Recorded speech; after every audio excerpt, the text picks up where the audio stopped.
Hello friend, welcome to मीसा। और मैं उपस्थित हूँ अपने सभी दोस्तों के लिए जिन्हें मेरी ज़रूरत है। एक बार फिर बिहार एक परिचय वस्तुनिष्ठ के साथ, जिसके लेखक इम्ताज अहमद और रजनीश कुमार जी हैं। तो आज हम अपने पढ़ने के क्रम में हम पढ़ेंगे गुप्तकालीन बिहार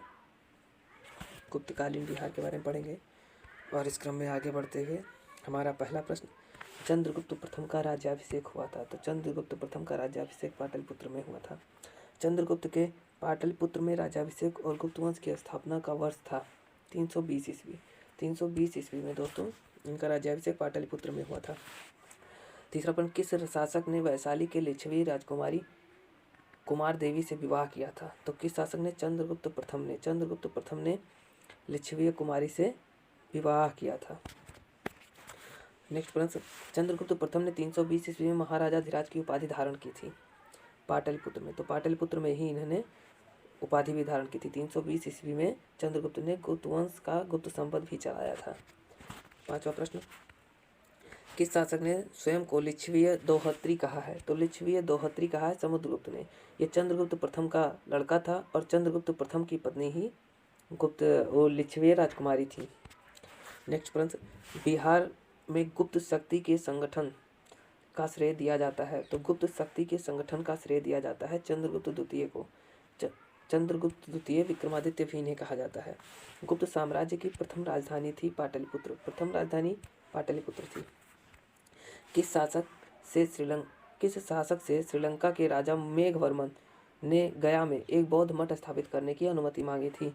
तो यह समुद्रगुप्त से दोस्तों इन्होंने अनुमति मांगी थी श्रीलंका के राजा मेघवर्मन ने। नालंदा विश्वविद्यालय के संस्थापक कौन है। तो नालंदा विश्वविद्यालय के स्थापक कुमारगुप्त, गुप्त वंशी के शासक कुमारगुप्त को माना जाता है। नालंदा विश्वविद्यालय का संस्थापक कुमारगुप्त। दोस्तों बोध गया के महाबोधि मंदिर की स्थापना हुई थी। तो बोध गया के महाबोधि मंदिर की स्थापना हुई थी गुप्त काल में।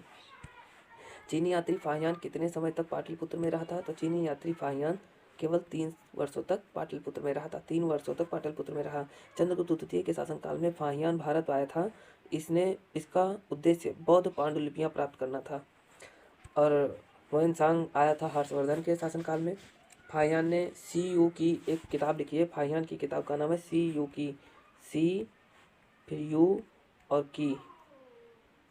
दोस्तों CU की, फाहियान की पुस्तक का नाम है दोस्तों CU की।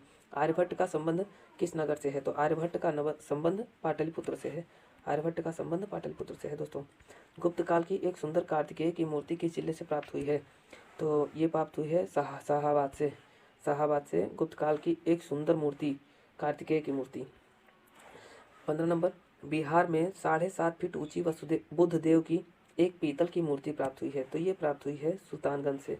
दोस्तों सुल्तानगंज से बुद्ध की 7.5 फीट ऊंची मूर्ति प्राप्त हुई है जो पीतल की बनी हुई है। राजगीर के मणिनाग मंदिर में पत्थर पर खोदे हुए गणेश, विष्णु तथा नाग नागिनों के चित्र है। यह किस काल से संबंधित है। तो यह है गुप्त काल से संबंधित। नेक्स्ट क्वेश्चन, राजगृह में स्थित जरासंध की बैठक का निर्माण किस काल में हुआ माना जाता है। तो ये माना जाता है गुप्त काल में। जरासंध की बैठक बनाई गई है राजगृह में, वो गुप्त काल की मानी जाती है। तीरभुक्ति आधुनिक दरभंगा का राज्यपाल था। गोविंद गुप्त चंद्रगुप्त द्वितीय का छोटा पुत्र, इसका नाम तीरभुक्ति था। मतलब तीरभुक्ति नाम नहीं था, सॉरी।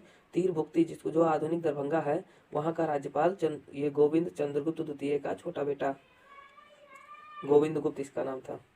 गोविंद गुप्त वहाँ का राज्यपाल था जो चंद्रगुप्त द्वितीय का बेटा था। 19 नंबर, बिहार में बौद्ध विहार का प्राचीनतम केंद्र है। यह है नालंदा विश्वविद्यालय कुमारगुप्त द्वारा स्थापित था। नालंदा विश्वविद्यालय किस लिए प्रसिद्ध है। नालंदा विश्वविद्यालय बौद्ध दर्शन के लिए प्रसिद्ध है। नालंदा विश्वविद्यालय में महायान शाखा की पढ़ाई होती थी। नेक्स्ट क्वेश्चन, नालंदा में स्थित भारतीय विश्वविद्यालयों में फाहियान किसके शासनकाल के दौरान आया था। तो किसके शासनकाल? चंद्रगुप्त द्वितीय विक्रमादित्य के शासनकाल में यह आया था। 22 नंबर क्वेश्चन, किसने यह वर्णन किया है कि मध्य भारत के सभी देशों में मगध देश में सर्वाधिक नगर थे। धनपतियों ने यहाँ चिकित्सालय बनवाए थे जहाँ रोगियों को मुफ्त भोजन तथा दवाएं दी जाती थी। इसका वर्णन फाहियान ने अपनी किताब में किया है। 23 नंबर, गुप्त संवत का आरंभ हुआ था तो 320 ईस्वी में, 320 ईस्वी में गुप्त वंश में गुप्त संवत का आरंभ हुआ था। निम्नलिखित शासकों में किसे भारत का नेपोलियन कहा जाता है? तो भारत का नेपोलियन समुद्रगुप्त को कहा जाता है दोस्तों, समुद्रगुप्त को। सौराष्ट्र और मालवा क्षेत्र की विजय किस मुगल सम्राट ने की थी? तो चंद्रगुप्त द्वितीय विक्रमादित्य ने की थी। सौराष्ट्र और मालवा नरेश और सौराष्ट्र दोनों को पराजित कर इन्होंने विजय कर लिया था। प्रयाग प्रशस्ति के रचयिता कौन है? तो प्रयाग प्रशस्ति हरिसेन प्रयाग प्रशस्ति का रचयिता हरिसेन है। किस गुप्त सम्राट ने दक्षिण भारत में सफल सैनिक अभियान किया था? तो ये किया था समुद्रगुप्त ने दक्षिण भारत का अभियान किया था, इसलिए इसे भारत का नेपोलियन भी कहा जाता है। प्रयाग प्रशस्ति में किस सम्राट के विजय अभियानों की चर्चा की गई है? तो की गई है समुद्रगुप्त के अभियानों की चर्चा की गई है।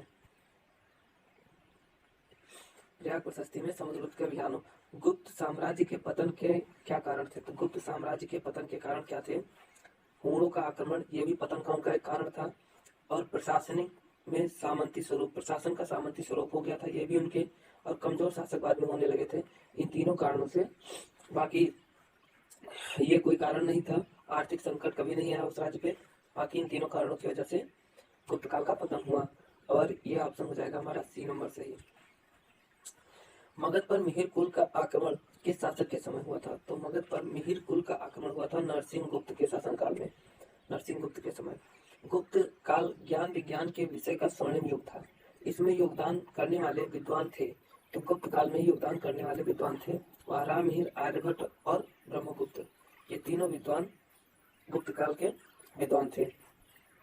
तो दोस्तों, गुप्त काल और बिहार से संबंधित इतने महत्वपूर्ण प्रश्नों पर हमने चर्चा की। आप कहीं भी किताब ले जाने की जरूरत नहीं, ईयरफोन लगा के कहीं भी सुन सकते हैं और अपना रिवीजन कर सकते हैं। दोस्तों, अपने कोई भी फीडबैक के लिए हमें कमेंट जरूर करें, और लाइक करें, शेयर करें, सब्सक्राइब करें। धन्यवाद दोस्तों, जय हिंद।